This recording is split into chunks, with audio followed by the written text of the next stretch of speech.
बिस्मिल्लाहिर्रहमानिर्रहीम।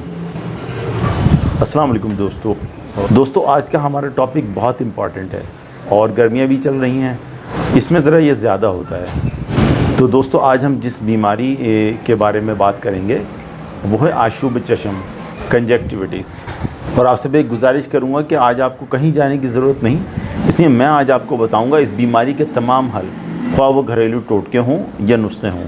और दोस्तों, होम्योपैथिक ट्रीटमेंट के लिए तो मैं हाज़िर हूँ। दोस्तों, आशूब चश्म क्या है, ये क्यों होता है, साइन एंड सिम्टम्स क्या हैं इसके बारे में आज हम जानेंगे। तो आइए अपनी नई एपिसोड शुरू करते हैं। मैं हूँ होम्यो डॉक्टर मोहम्मद एजाज़ और आपसे मुखातिब हूँ अपने चैनल होम्योपैथी एंड हेल्थ से। दोस्तों, आशूब चश्म या कंजक्टिवाइटिस एक तरह की सोजिश होती है और आँखों की ये सोजिश एक्यूट भी हो सकती है और क्रॉनिक भी। और दोस्तों, ये ज़्यादातर तरक्की पजीर ममालिक में पाई जाती है। कंजक्टिवल इन्फ्लेमेशन एक कॉमन डिसऑर्डर है जिसका आई कंसल्टेंट को अक्सर व बेशतर सामना करना पड़ता है। इसमें आँखों से जर्द मादे के अखराज के साथ सुर्खी पाई जाती है। आशूब चश्म आँख में मौजूद सफ़ेदी ढकने वाली परत या झिल्ली की सोजिश का नाम है, जो कि कंजक्टिवा कहलाती है। और दोस्तों, होम्योपैथिक दवाएं इसके लिए बहुत महफूज और कुदरती साबित होती हैं। इससे पहले कि हम इसके साइन, सिम्टम्स, कॉजेज़ और होम्यो ट्रीटमेंट के हवाले से बात करें, मैं आपसे गुजारिश करना चाहूँगा कि अगर आपने अभी तक मेरे इस चैनल को सब्सक्राइब नहीं किया तो सब्सक्राइब कर लीजिए और बेल आइकन के बटन को प्रेस कर दीजिए ताकि बर वक्त मेरी वीडियोज़ के नोटिफिकेशन आपको मिलते रहें। मैं इसी तरह से मुफीद और इन्फॉर्मेटिव वीडियोज़ आपके साथ शेयर करता रहूँगा। दोस्तों, भाई ये देखते हैं कि इस बीमारी के कॉजेज़ क्या हैं। व्यूअर्स, आमतौर पर ये बीमारी यानी आशूब चश्म सूरज की रोशनी, धूल मट्टी, धुआं और मुख्तलिफ़ किस्म के केमिकल्स और वो गैसेस जो कि बाज़ औक़ात फ़ज़ा में मौजूद होती हैं, इनकी वजह से हो सकता है। जैसे कि आजकल गर्मियाँ चल रही हैं तो गर्मियों में ज़रा इसकी कंप्लेंट ज़्यादा होती है और इसमें आँखों में जलन, सूजन और सुर्खी देखने को मिलती है। यानी अगर कोई आशूब चश्म मुब्तला है तो ऐसे शख्स को आँखों में जलन होगी, पपोटों पे सूजन होगी और ख़ासकर आँख के अंदरूनी हिस्से यानी ढेले पर सुर्खी होगी। यानी ये कहा जा सकता है कि आशूब चश्म के पीछे बुनियादी वजूहात में viral and bacterial infection, chemical and gases, irritant और एलर्जी शामिल है। दोस्तों, भाई ये देखते हैं कि इस बीमारी के साइन एंड सिम्टम्स क्या हैं। दोस्तों, आशूब चश्म की बुनियादी अहम अलामात में आँखों में सूजन होना, ख़ारिश होना, आँखों से पानी आना और रेडनेस यानी सुर्खी शामिल है।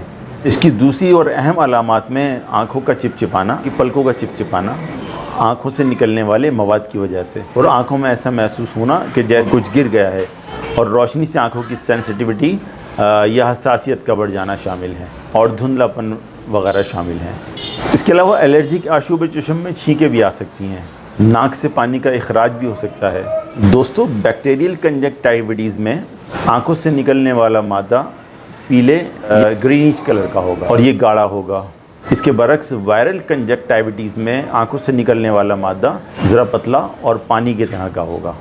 और ये दोनों तरह के आशूब चश्म मुतअद्दी भी हो सकते हैं और वबाई भी हो सकते हैं। दोस्तों, भाई ये देखते हैं कि इस बीमारी की प्रिवेंशन क्या है और किस तरह से हम इस बीमारी से हिफाजती इक़दाम कर सकते हैं। तो दोस्तों, सबसे पहले मैं ये कहना चाहूँगा अपने देखने वालों से कि ख़ुद इस बीमारी के अंदर अपनी आँखों को हाथ कम से कम लगाएं, इसलिए कि इसमें आँखों में एक मीठी मीठी ख़ारिश होती है और इंसान अपनी आँखों को मसलने की कोशिश करता है और जब वो अपनी आँखों को मसलता है तो तकलीफ़ मज़ीद बढ़ जाती है। सो अवॉइड रबिंग द आइज़। जितना हो सके आँखों को ठंडे पानी से धोएं। ऐसा करना आँखों को सुकून देगा और इससे तकलीफ़ में भी कमी आएगी और इससे आँखों की सफाई भी होगी। एलर्जेंस, ऐसे पार्टिकल्स या एंटीजन से बचने की कोशिश करें कि जिससे आप एलर्जी का शिकार हो सकते हैं। ज़ाती हिफ़्ज़ान सेहत के उसूलों को हर सूरत अपनाएं, यानी पर्सनल हाइजीन मेंटेन रखें। अगर कोई इस बीमारी यानी आशूब चश्म से मुतासिर है और वो कॉन्टैक्ट लेंस का इस्तेमाल करता है तो उसे एडवाइज़ किया जाएगा कि कॉन्टैक्ट लेंस पहनने से गुरेज करें। दोस्तों, इसके अलावा एक छोटा कॉटन का कपड़ा ले लें और उसे डबल या 3 गुना उसे तय कर लें और फिर उसे ठंडे पानी में डुबो कर अपनी आँखों पर रखें, तो इससे भी आपकी आँखों को काफ़ी सुकून मिलेगा। अर्क़ गुलाब का भी इस्तेमाल किया जा सकता है इस बीमारी के अंदर। और जो अलामत अभी मैंने आपको बताई हैं अगर ये तमाम अलामत पाई जाएँ तो खालिस अरक़ गुलाब का इस्तेमाल भी आपकी आँखों को काफ़ी फ़ायदा पहुँचाएगा। दोस्तों अब आ जाते हैं होम्योपैथिक ट्रीटमेंट की तरफ। अशुभ चश्म को होम्योपैथी जो वो किस तरह से क्योर करती है, तो आइए आपको बताते हैं वो टॉप ग्रेड मेडिसिन जो इस बीमारी में बहुत मुफीद साबित होती हैं। इन मेडिसिन में बेलेडोना, यूफ्रेशिया, बोरेक्स, पल्सटीला, किलकेरिया सल्फ और अर्जेंटम नाइट्रिकम शामिल हैं। ये अब देखते हैं कि इन मेडिसिन को किन अलामात में इस्तेमाल किया जा सकता है। Homeopathic treatment for allergic conjunctivitis. तो जैसे कि मैंने आपको पहले भी बताया कि अशुभ चश्म की कुछ कंडीशंस होती हैं, इसलिए मैं आज आपको मुख्तलिफ़ कंडीशंस के लिहाज से इनकी मेडिसिन बताऊँगा। तो दोस्तों एलर्जिक कंजक्टिविटीज़ की कंडीशन में सबसे बेहतरीन मेडिसिन है यूफ्रेशिया। जबकि आँखों में जलन हो, ख़ारिश हो, तेज़ाबी पानी का इखराज हो और छींकें आ रही हों, तो इन तमाम अलामात में देंगे यूफ्रेशिया 30 की पोटेंसी में दिन में 3 बार 3 से 4 कतरे बराह रास्त ज़ुबान पर डालकर या ग्लोबियल्स में मिलाकर भी इस्तेमाल की जा सकती है। तो दोस्तों एक दूसरी मेडिसिन है एलियम सीपा। ये भी एलर्जिक अशुभ चश्म की बेहतरीन मेडिसिन है कि आंखों से पानी ज़रा कम मिक़दार में आ रहा हो, जबकि छींकें और नाक से पानी मुसलसल आ रहा हो, तो दोस्तों एलियम सीपा बेहतरीन मेडिसिन होगी। तो दोस्तों ये दोनों मेडिसिन दी जाएंगी 30 में, दिन में 3 मरतबा 3 से 4 कतरे बराह रास्त ज़ुबान पर डालकर या ग्लोबियल्स में मिलाकर भी दी जा सकती है। Homeopathic treatment for redness and swelling of eyes. दोस्तों ऐसे अशुभ चश्म जिसमें आँखों में सुर्खी और सूजन नुमायाँ हो, और ज़बरदस्त और सूटेबल मेडिसिन है बेलेडोना। दोस्तों बेलेडोना बहुत ज़बरदस्त काम करेगी जबकि आँखें सूजी हुई हों, खुश्क हों, कंजस्टेड हों। इसके साथ यूफ्रेशिया भी दी जाए जबकि बुखार के साथ आँखों में सूजन भी नुमाया हो और आँखों से निकलने वाला मादा तेज़ाबी, जलनदार और ख़ारिश पैदा करने वाला हो। और दोस्तों अगर आँखों से पतले पानी का इखराज हो तो भी यूफ्रेशिया बहुत ज़बरदस्त काम करेगी। दोस्तों ये दोनों मेडिसिन दी जाएँ मर्स की कंडीशन के लिहाज से, मैं इनमें बेलेडोना को 200 में और यूफ्रेशिया को 30 में रिकमेंड करूँगा। व्यूअर्स इसके अलावा भी कुछ मेडिसिन हैं जो बीमारी की अलामात और कैफियत के मुताबिक मरीज़ को दी जाएंगी। तो एक मेडिसिन है बोरेक्स। दोस्तों बोरेक्स हम देंगे ऐसी अलामात में जबकि पलकें आपस में चिपक गई हों और ख़ासकर जब हम सोकर उठेंगे तो ये अलामात वाज़ेह तौर पर मिलेंगी और ये होगा आंखों से निकलने वाली उस डिस्चार्ज की वजह से जो इस बीमारी में आमतौर पर हमें देखने को मिलता है। बोरेक्स 30 की पोटेंसी में दी जाए दिन में 3 मरतबा। एक और मेडिसिन है अर्जेंटम नाइट्रिकम।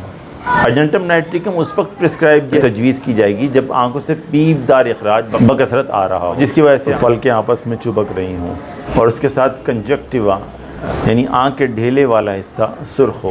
अर्जेंटम नाइट्रिकम भी 30 की पोटेंसी में दी जाए दिन में 3 से 4 मरतबा। दोस्तों अब 2 और मेडिसिन का जिक्र कर लेते हैं, पल्सटीला एंड किलकेरिया सल्फ। दोस्तों पल्सटीला दी जाए उस वक्त जब आँखों से सब्ज़ और ज़रा गाढ़ा मवाद खारिज हो रहा हो जलन और ख़ारिश के साथ, तो पल्सटीला बेहतरीन नताइज देगी।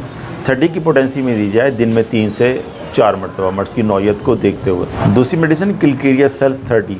किलकेरिया सल्फ दी जाए जब आंखें सूजी हुई हों, ख़ारिश भी हो और आंखों से पीले रंग का मवाद भी आ रहा हो। 30 की पोटेंसी में दी जाए दिन में 3 मरतबा। तो दोस्तों ये थी अशुभ चश्म के हवाले से कुछ information, causes, sign and symptoms और उसका होम्योपैथिक ट्रीटमेंट। इसके अलावा आज मैंने इसके हवाले से कुछ घरेलू टोटके और नुस्खे वगैरह भी आपको बताए हैं कि किस तरह से उन हिफाजती इक़दामात को इख्तियार करके हम इस बीमारी से महफूज रह सकते हैं। उम्मीद करता हूँ कि आज की ये वीडियो आपको ज़रूर पसंद आएगी और तो इसे लाइक करें, दोस्तों के साथ शेयर करें और अगर कोई सवाल है तो क्वेरी सेक्शन में जाके कमेंट्स कर सकते हैं। आज तक के लिए इतना ही काफ़ी है। आइंदा वीडियो तक के लिए इजाज़त दीजिए। सेहतमंद रहिए, तंदुरुस्त रहिए, अपना ख्याल रखिए। अल्लाह निगहबान।